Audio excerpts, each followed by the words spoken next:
Ini adalah seperti ini. Kalau ada tanah-tanah pasar itu jangan selantai, ya minimal lebih tinggi lagi ada apartemen harusnya, ini kan mahal lahannya kan, sehingga bawahnya dagang, atasnya hunian. Ya kalau pengalaman berinteraksi dengan kawasan pecinan, saya kan lama di luar 7 tahun ya, nah tinggal di Hong Kong, les bahasa Tionghoa juga. Karena karya saya banyak di Cina ya, ada 15-20 karya. Di Amerika juga sama, pecinan sangat dekat dengan Asia dulu kan.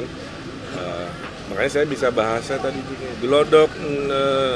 Gelodok segedifang piabliang. Jadi artinya gelodok itu tempatnya sangat bagus. Itu aja yang saya hafal.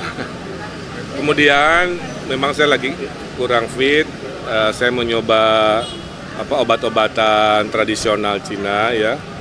Tadi saya beli, dikasih 2, satu yang harus direbus, satu yang harus dimasukin air dengan ayam lah apa. Nanti kita coba. Waktu saya COVID, saya juga makan obat tradisional Tiongkok ya, namanya Linhua ya, Linhua. Makanya waktu di Jawa Barat saya pakai itu terus tiap hari. Semua kena COVID, istri, wakil gubernur, Pangdam, Kapolda, kecuali gubernur Jawa Barat enggak. Jadi alhamdulillah. Nah, di belakang kita ada karya yang diresmikan Pak Anies ya. Saya kira ini sangat bagus karena Jakarta kan adalah Indonesia. Indonesia adalah keberagaman. Sehingga yang bagus-bagus seperti yang dibangun Pak Anies tentunya kita apresiasi. Cuman curhatannya kan ingin di 5 tahun ke depan kawasan Gelodok ini benar-benar jadi destinasi wisata. Kalau destinasi wisata kan ukurannya ada berapa turis yang datang ke sini. Nah itu harusnya jumlahnya berlipat-lipat. Sehingga nanti kalau terpilih kita akan upgrade agar betul-betul orang ke sini itu betah berlama-lama, buang uang untuk belanja, spendingnya untuk makan dan lain sebagainya. Sehingga terasa ekonominya itu oleh wisata yang berbasis dengan keberagaman. Tadi juga saya sampaikan kita kan ada Car Free Night. Nah salah satu tema Car Free Night itu nanti budaya-budaya Jakarta dipertontonkan, digilirkan kan untuk menunjukkan bahwa Jakarta memang pusat dari seluruh golongan etnisitas dan keberagaman. Curhatan dari para tokoh-tokoh di sini, satu pengen ada opera untuk kesenian, ternyata belum ada. Kedua, ada wilayah-wilayah bisnis yang ternyata infrastrukturnya masih belum baik. Ketiga, golongan anak cucunya itu tinggalnya nggak di sini, ya Pak, karena mahal. Sehingga akhirnya mereka jauh di pinggiran kota Jakarta yang jumlahnya 3 juta orang itu. Maka yang saya bilang solusinya adalah seperti ini. Kalau ada tanah-tanah pasar itu jangan selantai, ya minimal lebih tinggi lagi ada apartemen harusnya, ini kan mahal lahannya kan, sehingga bawahnya dagang, atasnya hunian. Di Jakarta ada 140-an, jadi harusnya dalam 5 tahun supply hunian untuk generasi milenial Gen Z bisa kita hadirkan, sehingga mimpi mereka tinggal di Jakarta tuh bisa. Nah itu curhatan dari golongan Tionghoa yang milenial tadi. Saya kira itu perbincangannya ya kurang lebih. Alhamdulillah.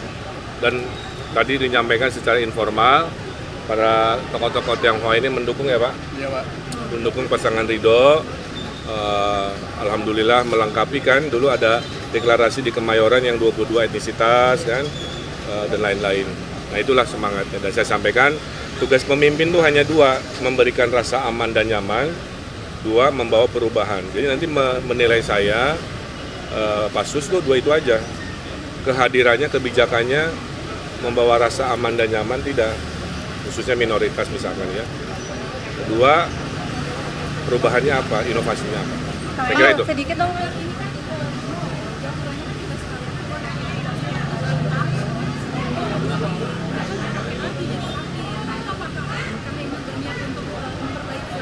Ini terlalu teknikal ya pertanyaannya, tapi poinnya adalah nanti di hari-hari pertama saya semua mau diaudit, kira-kira gitu lah. Kalau hasil auditnya tadi dinyatakan perlebaran mal dipakai parkir, jangan-jangan nggak ada solusi. Padahal sekarang kan parkir ada teknologi ya, yang pakai mekanis itu lah, lahannya dikit tapi mekanis. Jadi nanti kita sampai ke sana. Kang Emil, debat kedua kan temanya menarik Hari nih, Minggu, ekonomi kesejahteraan sosial. Sedikit dong Kang tentang temanya gimana Kang? Ya, insya Allah kita paling siap ya, karena kita akan bicara konsep-konsep ekonomi, khususnya membawa lapangan pekerjaan, menghapuskan 350.000 pengangguran oleh berbagai pekerjaan formal maupun informal, pekerjaan kantoran maupun padat karya. Di dalam anggaran 1 miliar RW 5 tahun itu di dalamnya terkandung untuk upah, mengerjakan perbaikan kekumuhan, kebersihan. Jadi sebenarnya banyak sekali lapangan pekerjaan yang akan kita hadirkan. Nah, itulah salah satu yang di dalam debat tentang keekonomian. Tapi lain-lain saya nggak bisa detail karena materi debat. Kang Emil, kan saya dari kecil di Glodok nih Mas, warganya nih 20 tahun sekian. Dulu kan Glodok itu pusat bisnis kuat sekali Kang. Kamu curhatnya mau apa? Iya dong, kan kuat sekali Kang ini kan. Sekarang kan dulu kan Kang Emil sering nih ngelihat membangun China lewat kutip. Mungkin ketika Kang Emil kesini ngelihat pusat perdagangan sini, apa sih Kang yang kurang sebenarnya dan bisa ditingkatkan lagi? Terlalu panas, kurang pohon. Saya udah janji tadi ya Pak, kita banyakin pohon. Jangan membayangkan kota harus sekeras gedung doang gitu ya, enggak. Dan pohon itu nggak harus berakar ke tanah, saya bilang tadi. Tanam pohonnya itu nanti pakai pot raksasa aja, tapi ada spesies nanti yang pohonnya itu meneduhkan. Itu mah cepet 6 bulan, 8 bulan di Glodok itu ada pohon. Lebih adem ya Kang?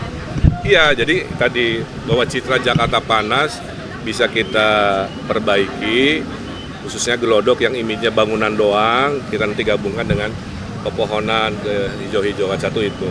Kedua, promosi wisatanya. Masih banyak orang yang belum tahu kalau ke sini selain belanja ngapain. Padahal tadi di petanya mana ya lupa. Itu ada Bangunan bersejarah. iya, bangunan bersejarah banyak banget, keren banget kan. Bisa dipakai syuting, apa promosi, sehingga harapannya adalah pengunjung rame lagi. Kalau itu tidak dilakukan ya nanti terlalu sepi. Bakal dijadikan ya teman-teman ya. Bakal dijadikan pusat bisnis lagi kan. Sini kan udah banyak tuh toko-tokonya segala macam. Oh iya, cuman kan harus spesifik nanti. Kan kita mau kota global. Kalau kota global ini harus, maaf ya, pembelinya nggak hanya orang lokal. Harusnya dari ASEAN datang. Terakhir, Pak Riza Patria, Ketua Tim Kampanye Kang RK kan diangkat jadi Wamendes dan saat ini beliau juga cuti. Apakah ini akan mengganggu ritme Kang Emil dalam berkampanye dan mengganggu tim untuk kedepannya? Karena kan ini sebentar lagi ya, masa kampanye hanya 30 hari kan? saya kira Pak Riza Patria akan taat pada peraturan, satu. Dan saya senang beliau diangkat Wamen, karena orang-orang membuktikan tim ses kami kan ketuanya orang pinter, terpercaya. Kami ini teamwork ya. Jadi kalau seperti sekarang Pak Riza sibuk, lapis duanya itu kencang-kencang kerjanya. Jadi insya Allah. Poinnya adalah kami tidak mengandalkan orang per orang. Kita adalah teamwork dan kita akan mengikuti gimana situasinya Pak Riza setelah jadi Wamen dan harus bekerja. Intinya itu. Dan bentar lagi mungkin ada rilis surveinya bagus. Kang satu lagi dong. Udah ya teman-teman ya, ada agenda berikutnya. Nggak usah nih, warga Tionghoa kan sekarang udah nyebar ya Kang di pinggiran Jakarta. Artinya kalau Kang Emil terpilih 5 tahun lagi, Mereka balik lagi. bukan ke sini lagi atau seperti apa Kang? Iya, itu. Boleh lagi Kang di sini. Dibikin Curhatan anak cucunya pengen balik ke sini, tapi kan nggak ada lahan. Nanti tinggal saya cari lokasi-lokasi, bikin. Saya pernah tinggal di Hong Kong ya. Hong Kong tuh ekstrim banget tuh, tinggi banget. Tapi kan nyaman, ke bawah turun deket kemana-mana, itu visi. Oke ya. Oke Kang. Dan kita ini kan berada di gerbang Chinatown ya, yang dulu ada prestasinya di belakang saya ini oleh Pak Anies Baswedan. Ini kan tentu baru gerbang ya yang dibangun oleh beliau, dan tentu pasti nanti ada permintaan-permintaan yang lain. Tadi dalam dialog juga salah satunya tadi mengangkat soal perlunya tempat kayak opera lah ya, untuk kesenian ya di daerah sini, dan ini saya kira menarik ya karena itu bisa menjadi tujuan wisata ya. Dan saya yakin nanti kita akan bisa ya kolaborasi ya, karena tadi gagasan-gagasan cukup banyak lah yang dia angkat, dan saya kira menarik untuk Glodok ini sebagai kota tua yang juga menjadi nanti ke depan lebih banyak lagi para turis dan pasti akan menarik dengan banyaknya nanti ada inovasi-inovasi ya dalam rangka untuk menarik wisatawan itu. Pak, artinya ini dari Pasangan Ridho juga tadi selain Tionghoa juga ke toko-toko lain ya Pak ya, seperti kemarin kan Batak, kemudian Buddha Hindu itu juga. Oh ya, sampai kan kita semuanya. sudah kan kemarin ke diantara yang tokoh para pendeta gereja Pentakosta kan sudah kita, dan juga yang kalangan Kristen maupun juga Katolik semua ya. Jadi saya kira karena kan kita dalam misinya menyebutkan membentuk manusia Pancasila ya. Salah satunya mungkin barangkali satu-satunya pasangan yang menyebut dalam visi misinya ada kata-kata bagaimana kita ingin membangun manusia Pancasila. Artinya kerukunan beragama adalah satu keniscayaan yang harus terus dibangun ya. Perbedaan-perbedaan etnis, agama dan sebagainya saya kira sudah tidak perlu lagi lah dijadikan sesuatu yang membuat kita terpecah ya.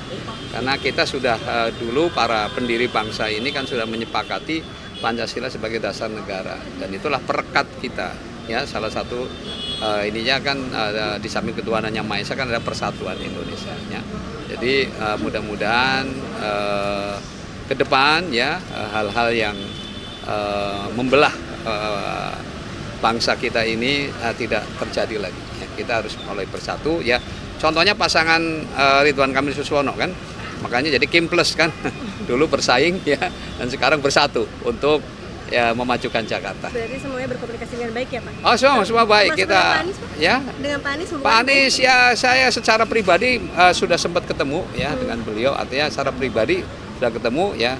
Nanti mudah-mudahan nanti Pak Ridwan Kamil ada kesempatan juga bisa bertemu beliau ya. Oke, siap.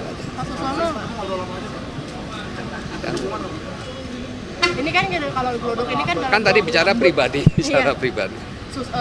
Dalam 20 tahun terakhir kan Glodok itu sering direvitalisasi apa, cuman kayaknya kalau sekarang kita lihat udah mulai berkurang nih kemampuan niaganya. Ada itu nggak sih Pak? Ada pas tadi diskusi ada disebutkan nggak sih kenapa masalahnya, atau mungkin harapannya dari pihak usaha seperti apa?